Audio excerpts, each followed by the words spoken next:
मेरे धन गुरु हरगोबिंद साहब सच्चे पातशाह ने पिता की शहादत तो बाद एक तकरीर दी सी। उस तो बाद दूसरा काम किया, एक तख्त रचिया, ते तीसरा अज का दिन तुसी जिहड़ा मना रहे हो, बाबे बुढ़े महापुरुष नूं कहा जिन्हां दी उम्र 100 साल तो टप चुकी सी कि बाबा जी जिन्हां ने अपनी जिंदगी विच 3 पड़ाव देखे ने। बाबा बुढ़ा साहब ने गुरबाणी का युग वेख्या, गुरुआं नूं बाणी उचारण करदिआं वेख्या। बाबे बुढ़े ने कुर्बानी देंदिआं गुरु अर्जुन देव नूं कुर्बान हुंदिआं जांदिआं देखिया है। गुरबाणी देखी, कुर्बानी देखी, ते तीजी बाबे बुढ़े ने अपनियां अखां नाल शस्त्रां दा युग भी देखिया। गुरु हरगोबिंद साहब पहली गल चेते रखियो, मीरी पीरी दे मालक ने। दूसरी एक बेनती, मीरी पीरी का अर्थ की है? शब्द असी सारे कहने कि मीरी ते पीरी दियां 2 तलवारां किरपाना बनिया, उथे तलवारी बधिया। अकाल दा तख्त हजूर ने सिरजिया। पिता जी की शहादत हुई, बाबा बुढ़ा साहब जी नूं कोल बुलाया, कहन लगे राजियां दे तख्त इस करके हुंदे ने इंसाफ मिले, ते जिस तख्त ते बैठ के परमात्मा दी गल सच दी गल करन वालियां नूं भी तसीहे दिते जांदे ने। मैं उस तख्त की सिरजना करनी चाहना जिथे आए हुए मजलूम नूं गरीब नूं रखिया भी मिले, ते जिथों किते ना इंसाफ मिले उन्होंने इस तख्त तो इंसाफ मिले। वाहिगुरु जी का खालसा, वाहिगुरु जी की फतेह। गुरमुखो प्यारिओ, दिवाली दे दिहाड़ दियां लख लख ਵਧਾਈ होवे। छेवें पातशाह गुरु हरगोबिंद साहब मीरी पीरी दे मालक बंदी छोड़। छेवें पातशाह गुरु हरगोबिंद साहब जी महाराज ग्वारीवाल दे किले दे विचों 52 राजियां नूं रिहा करके दरबार साहब अंम੍ਰਿਤਸਰ पहुंचे। ते गुरमुखो प्यारो, अज भी गुरु का समुचा खालसा होला महला खेड रहा है। दिवाली तो बाद बड़िया संगतां धूम-धाम दे नाल दिवाली दा दीपमाला मना रहीआं हन। हरमंदर साहब विखे बेअंत अस्तबाजी चली ते पटाके चले। गुरमुखो प्यारिओ, हुण समुचा गुरु का खालसा श्री गुरु हरगोबिंद साहब जी महाराज दे जोड़ मेले मना रहे हैं। देशां विदेशां दे विच रहण वाले गुरु खालसे नूं लख लख ਵਧਾਈ होवे। वाहिगुरु जी का खालसा, वाहिगुरु जी की फतेह।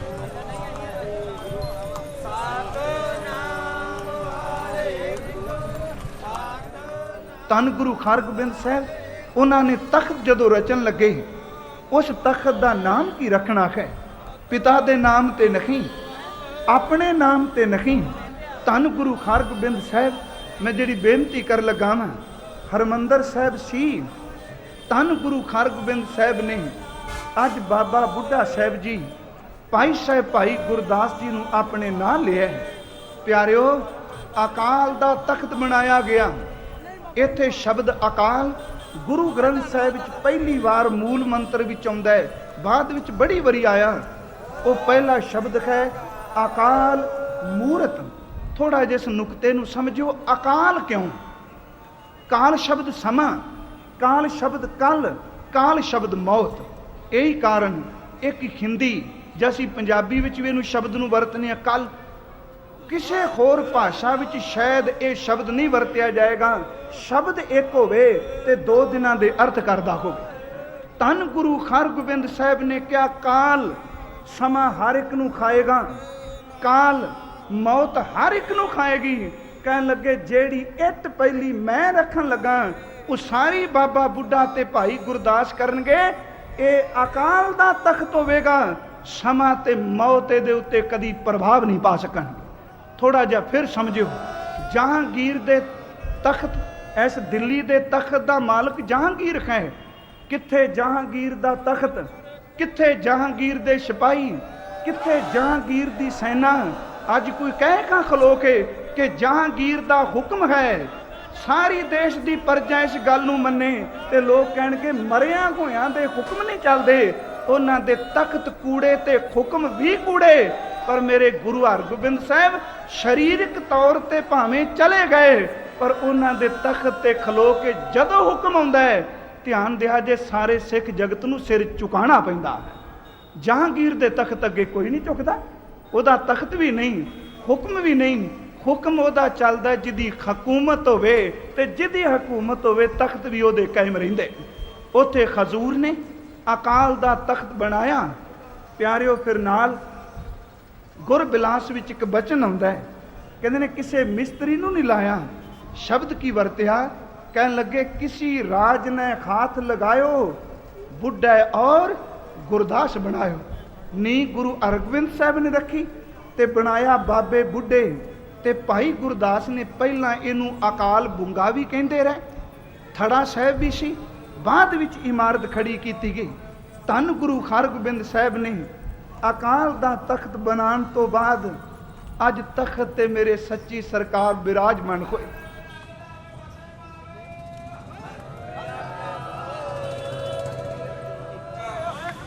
वाहिगुरू जी का खालसा, वाहिगुरू जी की फतेह।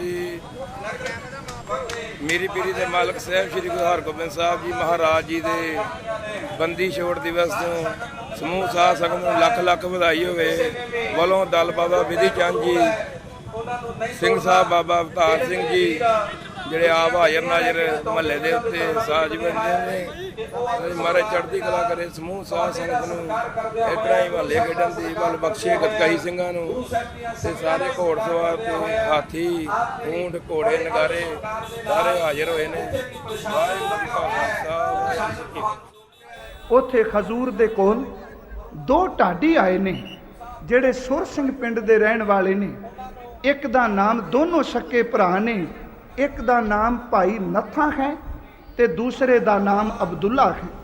एक सरंगी वजांदा है ते दूसरा ढड्ड वजांदा है। जिस वेले गुरु हरगोबिंद साहब तख्त ते बैठे ते उन्होंने एक वार दी पौड़ी कही ते प्यारिओ जिस वेले दो किरपाना पाइयां फिर उन्होंने एक पौड़ी कही। जदों तख्त ते बैठे उदों लिखते ने कि सच्चा तख्त सुहायो श्री गुरु पाए कह कि अज तख्त सच्चा।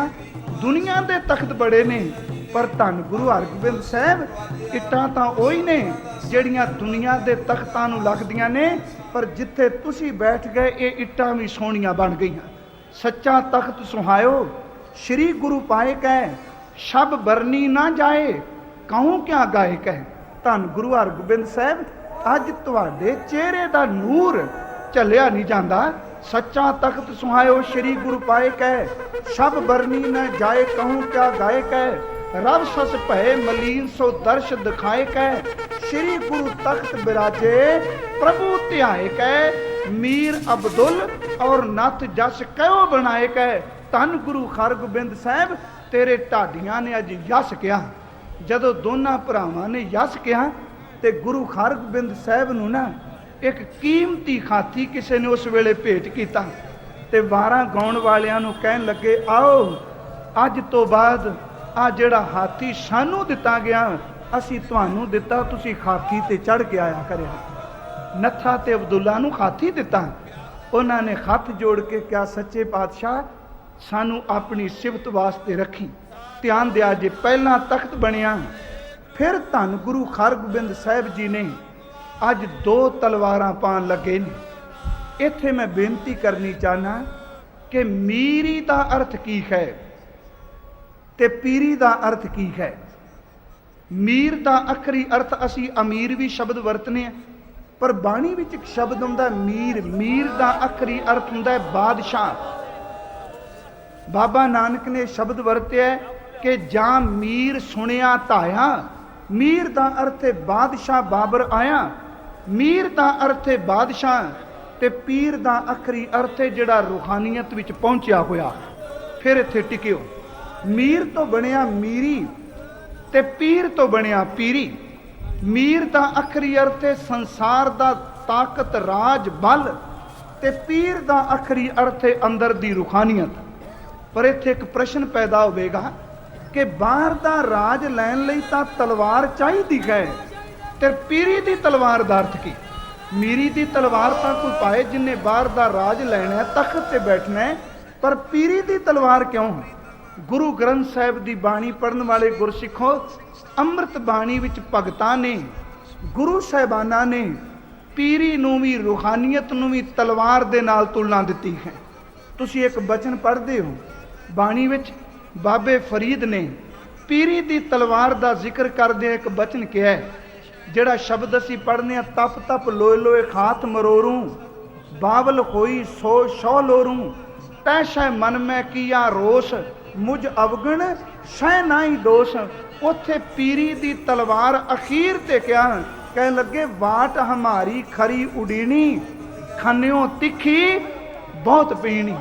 ਹਾਂ ਭਗਤ ਕਰੇ ਭਗਤੀ ਤੇ ਤੁਰੇ ਖੰਡੇ ਦੀ ਧਾਰ ਤੇ, ਕਹਿਣ ਲੱਗੇ ਅੰਦਰ ਦੀ ਪੀਰੀ ਕਮਾਣੀ ਖੰਡੇ ਦੀ ਧਾਰ ਤੇ ਚੱਲਣਾ ਹੈ। ਵਾਟ ਹਮਾਰੀ ਖਰੀ ਉਡੀਣੀ, ਖੰਨਿਓ ਤਿੱਖੀ ਬਹੁਤ ਪਈਣੀ, ਉਸ ਉੱਪਰ ਹੈ ਮਾਰਗ ਮੇਰਾ, ਸ਼ੇਖ ਫਰੀਦਾ ਪੰਥ ਸੰਭਾਰ ਸਵੇਰਾ। ਫਿਰ ਧਿਆਨ ਦਿਆ ਜੀ, ਇੱਕ ਦੂਸਰਾ ਪ੍ਰਮਾਣ ਹੈ, ਆਨੰਦ ਸਾਹਿਬ ਦੀ ਬਾਣੀ ਆਪ ਜੀ ਪੜ੍ਹਦੇ ਹੋ ਤੇ ਉੱਥੇ ਗੁਰੂ ਅਮਰਦਾਸ ਨੇ ਪੀਰੀ ਦੀ ਤਲਵਾਰ ਤੇ ਉਸ ਤਲਵਾਰ ਦਾ ਅਸਰ ਵੀ ਦੱਸਿਆ। ਉਹ ਤਲਵਾਰ ਹੈ ਕਿ ਭਗਤਾਂ ਕੀ ਚਾਲ ਨਿਰਾਲੀ, ਚਾਲਾਂ ਨਿਰਾਲੀ ਭਗਤਾਂ ਕੇਰੀ, ਬਿਖਮ ਮਾਰਗ ਚਲਣਾ, ਬਿਖਮ ਮਾਰਗ ਪੀਰੀ ਹੈ, ਬਿਰਖ ਬਿਖਮ ਮਾਰਗ ਚਲਣਾ, ਲੱਭ ਲੋਭ ਅਹੰਕਾਰ ਤਜ ਤ੍ਰਿਸ਼ਨਾ, ਬਹੁਤ ਨਾਹੀ ਬੋਲਣਾ। ਕਹਾਂਗੇ ਇਹ ਤਾਂ ਸੰਬੰਧ ਭਗਤ ਹੈ, ਨਾਮ ਜਪਣਾ ਮੂੰਹ ਤੋਂ, ਨਾਮ ਬੋਲਣਾ ਮੂੰਹ ਤੋਂ, ਵਾਸ਼ਨਾਵਾਂ ਤੋਂ ਅੰਦਰ ਰੋਕਣਾ, ਤੇ ਪੀਰੀ ਕਿਵੇਂ?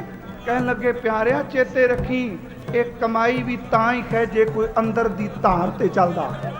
ਪੀਰੀ ਦੇ ਤਲਵਾਰ ਹੈ ਅੰਦਰ ਨੂੰ ਕਮਾਣਾ।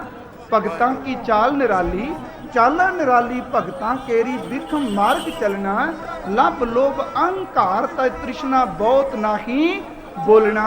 ਤੇ ਪੀਰੀ ਦੀ ਤਲਵਾਰ ਹੈ ਖੰਨਿਓ ਤਿੱਖੀ, ਬਾਲੋ ਨਿੱਕੀ, ਏਤ ਮਾਰਗ ਜਾਣਾ। ਧਿਆਨ ਦਿਆ ਜੀ, ਮੈਂ ਕੁਝ ਪ੍ਰਮਾਣ ਹੋਰ ਦੇ ਕੇ ਸੰਪੂਰਨਤਾ ਵੱਲ ਆਉਣਾ ਚਾਹਨਾ। ਪੀਰੀ ਦੀ ਤਲਵਾਰ ਕਿਉਂ? ਆਪ ਬਾਣੀ ਪੜ੍ਹਦੇ ਹੋ, ਮੇਰੇ ਗੁਰੂ ਨਾਨਕ ਸਾਹਿਬ ਦੀ ਜੋਤ ਦਾ ਇੱਕ ਬਚਨ ਹੈ, ਹਜ਼ੂਰ ਨੇ ਫਰਮਾਇਆ, ਕਹਿਣ ਲੱਗੇ ਜੋ ਤੋ ਪ੍ਰੇਮ ਖੇਲਣ ਕਾ ਚਾਓ ਐਵੇਂ ਪੀਰੀ, ਜੋ ਤੋ ਪ੍ਰੇਮ ਖੇਲਣ ਕਾ ਚਾਓ, ਸਿਰ ਧਰ ਤਲੀ ਗਲੀ ਮੇਰੀ ਆਓ ਪੀਰੀ, ਸਿਰ ਧਰ ਤਲੀ ਗਲੀ ਮੇਰੀ ਆਓ। ਜੇ ਪੀਰੀ ਦੀ ਤਲਵਾਰ ਪਾਣੀਆਂ, ਇਤ ਮਾਰਗ ਪੈਰ ਧਰੀਜੈ, ਸਿਰ ਦੀਜੈ ਕਾਹ ਨਾ ਕੀਜੈ। ਚੌਥਾ ਪ੍ਰਮਾਣ ਬਾਬਾ ਜੀ ਦੀ ਬਾਣੀ ਵਿੱਚੋਂ, ਕਹਿਣ ਲੱਗੇ ਪੀਰੀ ਕੀ ਹੈ? ਕਬੀਰ ਸਤਿਗੁਰ ਸੂਰਮੈ, ਪੀਰੀ ਦੀ ਤਲਵਾਰ ਪਾਈ ਮੇਰੇ ਗੁਰੂ ਹਰਗੋਬਿੰਦ ਸਾਹਿਬ ਨੇ। ਕਬੀਰ ਸਤਿਗੁਰ ਸੂਰਮੈ, ਬਾਇਆ ਬਾਣ ਜੋ ਏਕ, ਲਾਗਤ ਹੀ ਭੋਏ ਗਿਰ ਪਰਿਆ, ਪਰਾ ਕਰੇ ਜੇ ਸ਼ੇਖ। ਇੱਥੇ ਥੋੜਾ ਜਿਹਾ ਸਮਝਿਓ ਕਿ ਮੀਰੀ ਦੀ ਤਲਵਾਰ ਕੋਈ ਪਾਏ ਤੇ ਬਾਹਰ ਦੇ ਦੁਸ਼ਮਣਾਂ ਨੂੰ ਫਤਿਹ ਕਰਦਾ ਹੈ, ਤੇ ਧੰਨ ਗੁਰੂ ਹਰਗੋਬਿੰਦ ਸਾਹਿਬ ਆ ਪੀਰੀ ਦੀ ਤਲਵਾਰ ਪਾ ਕੇ ਕਿਹੜਾ ਦੁਸ਼ਮਣ ਫਤਿਹ ਕਰਨਾ ਹੈ। ਸਾਰੀ ਜ਼ਿੰਦਗੀ 4 ਜੰਗਾਂ ਵਿੱਚ ਗੁਰੂ ਹਰਗੋਬਿੰਦ ਸਾਹਿਬ ਨੇ ਕਿਤੇ ਵੀ ਪੀਰੀ ਦੀ ਤਲਵਾਰ ਨਹੀਂ ਕੱਢੀ, ਉਹ ਮਿਆਨ ਵਿੱਚ ਹੀ ਰਹੀ। ਮਹਾਰਾਜ ਇਹ ਪੀਰੀ ਦੀ ਤਲਵਾਰ ਪ੍ਰਤੀਕ ਹੈ, ਪਰ ਦੱਸੋ ਕਾ ਸਾਨੂੰ ਇਹ ਪੀਰੀ ਦੀ ਤਲਵਾਰ ਕਿੰਨਾਂ ਨੂੰ ਖਤਮ ਕਰੇਗੀ? ਕਹਿਣ ਲੱਗੇ ਪੀਰੀ ਦੀ ਤਲਵਾਰ ਖਤਮ ਕਰੇਗੀ ਕਿ ਜਿਨ ਮਿਲ ਮਾਰੇ ਪੰਚ ਸੂਰ ਵੀਰ, ਸੋ ਐਸੋ ਕੌਣ ਬਲੀ ਰੇ। ਜਿਨ ਮਿਲ ਮਾਰੇ ਪੰਚ ਸੂਰ ਵੀਰ, ਸੋ ਪੂਰਾ ਹੈ ਕਲੀ ਰੇ। ਹਜ਼ੂਰ ਨੇ ਕਿਹਾ ਇਹ ਪੀਰੀ ਦੀ ਤਲਵਾਰ ਕਰੇਗੀ, ਕਰ ਹੁਕਮ ਮਸਤਕ ਹੱਥ ਧਰ, ਵਿੱਚੋਂ ਮਾਰ ਕੱਢੀਆਂ ਬੁਰਾਈਆਂ। ਬਾਬਾ ਬਲਵੰਡ ਸਾਹਿਬ ਨੇ ਇੱਕ ਬਚਨ ਕਿਹਾ ਹੈ, ਕਹਿਣ ਲੱਗੇ ਨਾਉ ਕਰਤਾ ਕਾਦਰ ਕਰੈ, ਕਿਉਂ ਬੋਲ ਹੋਵੇ ਜੋ ਖੀਮ ਦੇ। ਧਿਆਨ ਦਿਆ ਜੀ, ਪੀਰੀ ਕੀ ਕਹੇ? ਵੈਸੇ ਕੱਲੇ ਪੀਰੀ ਤੇ ਬੋਲਣਾ ਹੋਵੇ, ਕਈ ਦਿਨ ਦਾ ਸਮਾਂ ਚਾਹੀਦਾ, ਵਿਆਖਿਆ ਹੋਵੇ ਕਿ ਪੀਰੀ ਹੈ ਕੀ। ਉੱਥੇ ਕਹਿੰਦੇ ਨੇ ਬਾਬਾ ਲਹਿਣਾ ਜੀ ਆਏ ਤੇ ਜਦੋਂ ਸੰਗਤ ਵਿੱਚ ਬੈਠੇ ਤੇ ਗੁਰੂ ਨਾਨਕ ਨੇ ਕਿਰਪਾਨ ਕੱਢ ਕੇ ਭਾਈ ਲਹਿਣੇ ਦੇ ਅੰਦਰ ਨੂੰ ਖਤਮ ਕਰ ਦਿੱਤਾ। ਉਹ ਪੀਰੀ ਦੀ ਤਲਵਾਰ ਸੀ। ਸ਼ਬਦ ਬਚਨ ਹੈ, ਨਾਉ ਕਰਤਾ ਕਾਦਰ ਕਰੈ, ਕਿਉਂ ਬੋਲ ਹੋਵੇ ਜੋ ਖੀਮ ਦੇ ਗੁਣਾ ਸਤ ਭੈਣ ਭਰਾ ਵਖੈ, ਪਾਰ ਅੰਗਦ ਦਾਨ ਪੜੀਮਦੈ, ਨਾਨਕ ਰਾਜ ਚਲਾਇਆ ਸਚ ਕੋੜ ਸਤਾਣੀ ਨੀਮਦੈ, ਲੈਣੇ ਧਰਿਉਨ ਛੱਤ ਸਿਰ ਕਰ ਸਿਫਤੀ ਅੰਮ੍ਰਿਤ ਪੀਵਦੈ, ਮਤ ਗੁਰ ਆਤਮ ਦੇਵ ਦੀ ਖੜਕ ਜ਼ੋਰ ਪ੍ਰਾਖੁਵੈ ਜੀ ਦੈ। ਗੁਰੂ ਨੇ ਗੁਰਮਤ ਦੀ ਤਲਵਾਰ ਨਾਲ, ਪੀਰੀ ਦੀ ਤਲਵਾਰ ਨਾਲ ਬੁਰਾਈਆਂ ਨੂੰ ਕੱਟ ਕੇ ਰੱਖ ਦਿੱਤਾ। ਇਹ ਸ਼ਸਤਰ ਵਿਦਿਆ ਘੋੜਸਵਾਰੀ ਗੱਤਕੇ ਦੇ ਇਹ ਜੋ ਵੀ ਜੋਰ ਹਨ, ਇਹ ਪੁਰਾਤਨ ਪਰੰਪਰਾ ਜੋ ਗੁਰੂ ਗੋਬਿੰਦ ਸਿੰਘ ਸਾਹਿਬ ਮਹਾਰਾਜ ਸਾਹਿਬ ਜੀ ਨੇ ਬਖਸ਼ਿਸ਼ ਕੀਤੀ ਹੈ। ਗੁਰੂ ਹਰਗੋਬਿੰਦ ਸਾਹਿਬ ਜੀ ਨੇ ਤਖਤ ਦੀ ਸਾਜਨਾ ਕਰਕੇ ਅਕਾਲ ਤਖਤ ਸਾਹਿਬ ਦੀ ਮਹਾਰਾਜ ਸਾਹਿਬ ਜੀ ਨੇ ਸਭ ਸਿੱਖ ਸੰਗਤਾਂ ਨੂੰ ਸ਼ਸਤਰਧਾਰੀ ਹੋਣ ਦਾ ਮਹਾਰਾਜ ਨੇ ਸੱਚੇ ਪਾਤਸ਼ਾਹ ਜੀ ਨੇ ਹੁਕਮ ਕਰ ਦਿੱਤਾ ਸੀ। ਔਰ 10ਵੇਂ ਜਾਮੇ ਵਿੱਚ ਗੁਰੂ ਗੋਬਿੰਦ ਸਿੰਘ ਸਾਹਿਬ ਜੀ ਨੇ ਇਹ ਵਿਸ਼ੇਸ਼ ਕਰਕੇ ਸਭ ਨੂੰ ਮਹਾਰਾਜ ਸਾਹਿਬ ਜੀ ਨੇ ਅੰਮ੍ਰਿਤ ਦੀ ਦਾਤ ਦੇ ਕੇ ਸ਼ਸਤਰਧਾਰੀ ਮਹਾਰਾਜ ਸਾਹਿਬ ਨੇ ਖਾਲਸਾ ਸਾਜਿਆ। ਇਹ ਖਾਲਸੇ ਪੰਥ ਦੀ ਜੋ ਰਹੁ ਰੀਤ ਮਰਜ਼ਾਦਾ ਹੈ, ਉਸ ਦੇ ਮੁਤਾਬਕ ਅੱਜ ਇਹ ਦੀਪਮਾਲਾ ਦੇ ਜੋੜ ਮੇਲੇ ਬੰਦੀ ਛੋੜ ਦਿਵਸ ਦੇ ਸਤਿਗੁਰੂ ਮਹਾਰਾਜ ਸਾਹਿਬ ਜੀ ਦੇ ਸਾਜੇ ਨਵਾਜੇ ਖਾਲਸੇ ਦੀਆਂ ਪਰੰਪਰਾਵਾਂ ਰਹੁ ਰੀਤਾਂ ਆਪ ਦਰਸ਼ਨ ਪਰਸਰਾਏ ਹੋ। ਸਭ ਦੇਸ਼ ਵਿਦੇਸ਼ ਦੀਆਂ ਸੰਗਤਾਂ ਨੂੰ ਬੇਅੰਤ ਵਧਾਈਆਂ। ਸਤਿਗੁਰੂ ਕਿਰਪਾ ਕਰਨ, ਖਾਲਸੇ ਪੰਥ ਦੀ ਚੜ੍ਹਦੀ ਕਲਾ ਬਖਸ਼ਣ ਸੱਚੇ ਪਾਤਸ਼ਾਹ। ਬਾਬੇ ਮਕਸਦ ਕੀ ਹੈ ਜੀ ਅੱਜ ਆਪਾਂ ਘੋੜਸਵਾਰੀ ਅੱਜ ਆਪਣੇ ਨਵੀਂ ਪੀੜ੍ਹੀ ਨੂੰ ਜੋ ਮਹਾਰਾਜ ਸਾਹਿਬ ਸੱਚੇ ਪਾਤਸ਼ਾਹ ਜੀ ਸਮਰੱਥ ਗੁਰੂ ਹੈ, ਜੇ ਇੱਥੇ ਬੰਦੀਆਂ ਨੂੰ ਰਿਹਾਇ ਕਰਵਾ ਸਕਦੇ ਆ ਤੇ ਸਤਿਗੁਰੂ ਸੱਚੇ ਪਾਤਸ਼ਾਹ ਜੀ ਪਰਲੋਕ ਵਿੱਚ ਵੀ ਮਹਾਰਾਜ ਜਮਾਂ ਦੀ ਜਿਹੜੇ ਬੰਧਨ ਨੇ ਕੱਟ ਦਿੰਦੇ ਨੇ। ਇਹ ਪੂਰੇ ਗੁਰੂ ਦੀ ਸ਼ਰਨ ਵਿੱਚ ਆਈਏ ਤੇ ਲੋਕ ਪ੍ਰਲੋਕ ਦੇ ਵਿੱਚ ਖੁਜਲਾ ਹੁੰਦਾ। ਹਰ ਇੱਕ ਗੁਰੂ ਨਾਨਕ ਨਾਮ ਲੇਵਾ ਗੁਰੂ ਦਾ ਸਿੱਖ ਦਾ ਫਰਜ਼ ਹੈ ਕਿ ਉਹ ਸਾਬਤ ਸੂਰਤ ਹੋਵੇ ਤੇ ਇੱਕ ਸਾਬਤ ਸੂਰਤ ਦਸਤਾਰ ਸਿਰਾ 550 ਸਾਲਾ ਗੁਰੂ ਨਾਨਕ ਦੇਵ ਜੀ ਦਾ ਪ੍ਰਕਾਸ਼ ਸ਼ਤਾਬਦੀ ਦਾ ਜੋ ਪੁਰਬ ਹੈ ਉਹ ਸਾਨੂੰ ਇਹੋ ਹੀ ਜਣਾਉਂਦਾ ਹੈ ਜੋ ਵੀ ਗੁਰੂ ਨਾਨਕ ਨਾਮ ਲੇਵਾ ਸਿੱਖ ਹੈ ਸਾਬਤ ਸੂਰਤ ਦਸਤਾਰ ਸਿਰਾ ਤਿਆਰ ਪ੍ਰਤਿਆਰ ਹੋਵੇ। ਸਤਿਗੁਰੂ ਮਹਾਰਾਜ ਸਾਹਿਬ ਜੀ ਨੇ ਕਿਰਪਾ ਕਰਕੇ ਜੋ ਖੰਡੇ ਬਾਟੇ ਦੀ ਪਹੁਲ ਅੰਮ੍ਰਿਤ ਦੀ ਦਾਤ ਦਿੱਤੀ ਹੈ ਉਹ ਪ੍ਰਾਪਤ ਕਰਕੇ ਗੁਰੂ ਗ੍ਰੰਥ ਸਾਹਿਬ ਦੇ ਲੜ ਲੱਗ ਕੇ ਸੱਚੇ ਪਾਤਸ਼ਾਹ ਦੀਆਂ ਖੁਸ਼ੀਆਂ ਪ੍ਰਾਪਤ ਕਰੀਏ। ਔਰ ਦੇਸ਼ ਵਿਦੇਸ਼ ਵਿੱਚ ਸਾਰੇ ਗੁਰੂ ਕੇ ਪਿਆਰੇ ਗੁਰੂ ਸਿੱਖ ਸੰਗਤਾਂ ਇਹ ਮਹਾਨ ਪਰਬ ਦਿਹਾੜੇ ਮਨਾ ਕੇ ਸਤਿਗੁਰਾਂ ਦੀਆਂ ਖੁਸ਼ੀਆਂ ਪ੍ਰਾਪਤ ਕਰਦੇ।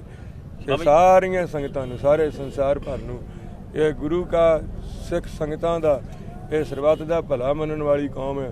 ਸੱਚੇ ਪਾਤਸ਼ਾਹ ਦੀ ਕਿਰਪਾ ਕਰਨ, ਚੜ੍ਹਦੀਆਂ ਕਲਾ ਬਖਸ਼ਣ ਸੱਚੇ ਪਾਤਸ਼ਾਹ। ਬਾਬੇ ਆਪ ਜੀ ਦਾ ਨਾਮ ਤੇ ਸੰਪਰਦਾ ਇਹ ਸੰਪਰਦਾਇ ਦਲ ਬਾਬਾ ਵਿਧੀ ਚੰਦ ਸਾਹਿਬ ਜੀ ਵੱਲੋਂ ਨਿਆਰ ਮਹੱਲਿਆਂ ਵਿੱਚ ਜਿਵੇਂ ਰੋਮੀ ਪੰਥ ਅਕਾਲੀ ਬੁੱਢਾ ਦਲ, ਤਰਨਾ ਦਲ ਬਾਬਾ ਬਕਾਲਾ ਸਾਹਿਬ, ਦਲ ਬਾਬਾ ਵਿਧੀ ਚੰਦ ਸਾਹਿਬ, ਇਸੇ ਤਰ੍ਹਾਂ ਹੀ ਹਾਜ਼ਰੀਆਂ ਅੱਜ 13 ਅਕਤੂਬਰ ਤੋਂ ਲੰਗਰ ਦੀ ਸੇਵਾ ਸ੍ਰੀ ਸੁਲਤਾਨਪੁਰ ਸਾਹਿਬ ਵਿਖੇ ਜੋ ਦਲ ਬਾਬਾ ਵਿਧੀ ਚੰਦ ਸਾਹਿਬ ਜੀ ਵੱਲੋਂ ਸ਼ੁਰੂ ਹੋਈ ਹੈ। ਸਤਿਗੁਰਾਂ ਦੀ ਕਿਰਪਾ ਦੇ ਨਾਲ ਉਹ ਨਿਰੰਤਰ ਸੇਵਾ ਚੱਲ ਰਹੀ ਹੈ ਲੰਗਰ ਦੀ। ਔਰ ਉੱਥੇ ਵਹੀਂ ਦੇ ਕਿਨਾਰੇ ਤੇ ਸਥਾਨ ਹੈ ਜਿੱਥੇ ਹੁਣ 1, 2, 3 ਨੂੰ ਜਿਹੜਾ ਸਮਾਗਮ ਨੇ ਡੇਰਾ ਸਾਹਿਬ ਵਿਖੇ ਮਨਾਏ ਜਾਣੇ ਨੇ ਸਾਰੇ ਪੰਥ ਵੱਲੋਂ। ਇਸੇ ਤਰ੍ਹਾਂ ਹੀ ਫਿਰ ਸਾਰੇ ਖਾਲਸਾ ਪੰਥ ਵੱਲੋਂ, ਸ਼੍ਰੋਮਣੀ ਕਮੇਟੀ ਵੱਲੋਂ, ਸਾਰੀਆਂ ਸਿੱਖ ਸੰਗਤਾਂ ਗੁਰੂ ਨਾਨਕ ਨਾਮ ਲੇਵਾ ਸੰਗਤਾਂ ਵੱਲੋਂ ਸ੍ਰੀ ਸੁਲਤਾਨਪੁਰ ਸਾਹਿਬ ਵਿਖੇ ਮਨਾਏ ਜਾਣੇ ਨੇ। ਸਤਿਗੁਰੂ ਕਿਰਪਾ ਕਰਨ ਦੀਪਮਾਲਾ ਬੰਦੀ ਛੋੜ ਦਿਵਸ ਦੀਆਂ ਬੇਅੰਤ ਵਧਾਈਆਂ ਹੋਣ ਜੀ। ਫਕੀਰ ਮੁਸੱਲੇ ਤੇ ਬੈਠ ਕੇ ਇਬਾਦਤ ਪਿਆ ਕਰਦਾ ਸੀ ਤੇ ਉਨੀ ਦੇਰ ਨੂੰ ਸ਼ਹਿਨशाह ਜ਼ਾਲਮ ਚੜ੍ਹ ਕੇ ਆ ਗਿਆ ਤੇ ਕਿਸੇ ਨੇ ਵੇਖ ਕੇ ਕਿਹਾ ਮੁਸੱਲੇ ਤੇ ਬੈਠ ਕੇ ਅੱਲਾਹੂ ਕਹਿਣ ਵਾਲਿਆ, ਮੁਸੱਲੇ ਤੇ ਬੈਠ ਕੇ ਰੱਬ ਦੀ ਇਬਾਦਤ ਕਰਨ ਵਾਲਿਆ, ਉੱਠ ਇਸ ਮੁਸੱਲੇ ਨੂੰ ਵੇਚ ਤੇ ਵੇਚ ਕੇ ਖੰਜਰ ਖਰੀਦ, ਕਿਉਂਕਿ ਹੁਣ ਮੁਸੱਲੇ ਨੇ ਕੰਮ ਨਹੀਂ ਦੇਣਾ, ਹੁਣ ਖੰਜਰ ਖਰੀਦਣਾ ਪਏਗਾ। ਪਿਆਰਿਓ ਚੇਤੇ ਰੱਖਿਓ, ਇੱਥੇ ਮਾਲਾ, ਮੁਸੱਲੇ, ਸ਼ਬਦ, ਕੀਰਤਨ ਤੇ ਬੰਦਗੀ ਛੱਡੀ ਨਹੀਂ ਗਈ, ਵੇਚੀ ਨਹੀਂ ਗਈ। ਇੱਥੇ ਕਿਰਪਾਨ ਦੇ ਨਾਲ ਮਾਲਾ ਪਕੜੀ ਗਈ, ਇੱਥੇ ਪੀਰੀ ਦੇ ਨਾਲ ਮੀਰੀ ਪਕੜੀ ਗਈ, ਪੀਰੀ ਨੂੰ ਵੱਖ ਨਹੀਂ ਕੀਤਾ ਗਿਆ। ਉਸਨੇ ਸ਼ਬਦ ਕਹਿੰਦਾ ਮੁਸੱਲਾ ਵੇਚ ਕਰ ਖੰਜਰ ਖਰੀਦ ਐ ਬੇਅਕਲ ਸੂਫੀ। ਪਰ ਗੁਰੂ ਹਰਗੋਬਿੰਦ ਸਾਹਿਬ ਨੇ ਬਾਣੀ ਦਾ ਪੱਖ ਨਹੀਂ ਛੱਡਿਆ। ਮੁਸੱਲਾ ਵੇਚ ਕਰ ਖੰਜਰ ਖਰੀਦ ਐ ਬੇਅਕਲ ਸੂਫੀ ਕਿ ਟਕਰਾने को है तेरी फकीरी से शहनशाही।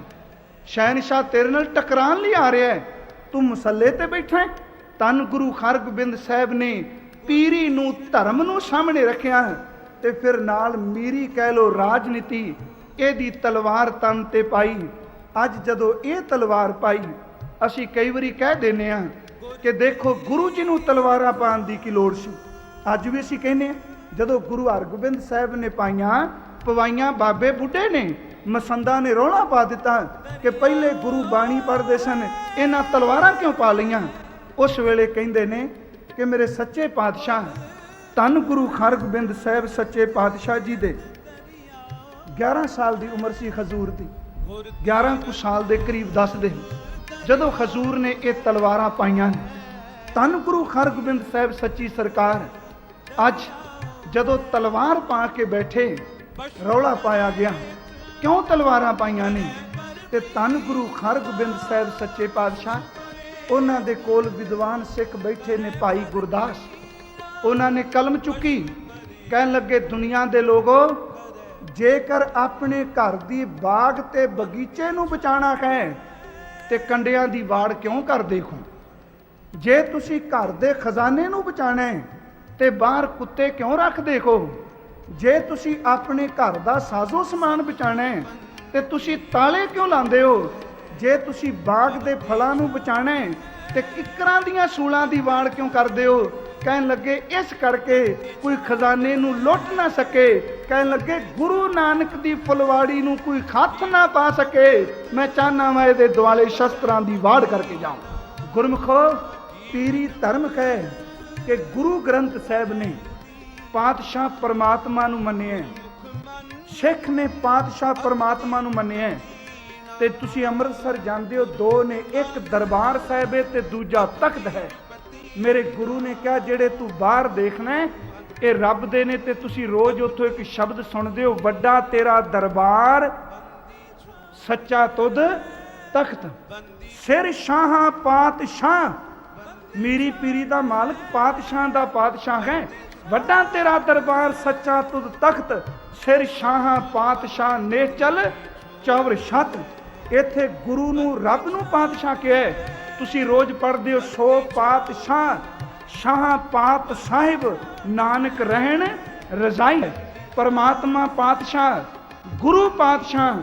ਤੇ ਚੇਤੇ ਰੱਖਿਓ, ਜਿਹਦੇ ਅੰਦਰ ਮੀਰੀ ਤੇ ਪੀਰੀ ਵਸ ਜਾਏ ਉਹ ਸਿੱਖ ਵੀ ਪਾਤਸ਼ਾਹ। ਉਹਨੂੰ ਗੁਰੂ ਨੇ ਕਿਹਾ, ਜਿਸ ਨੂੰ ਬਖਸ਼ੇ ਸਿਬਤ ਸਲਾਹ ਨਾਨਕ ਪਾਤਸ਼ਾਹੀ ਪਾਤਸ਼ਾਹ।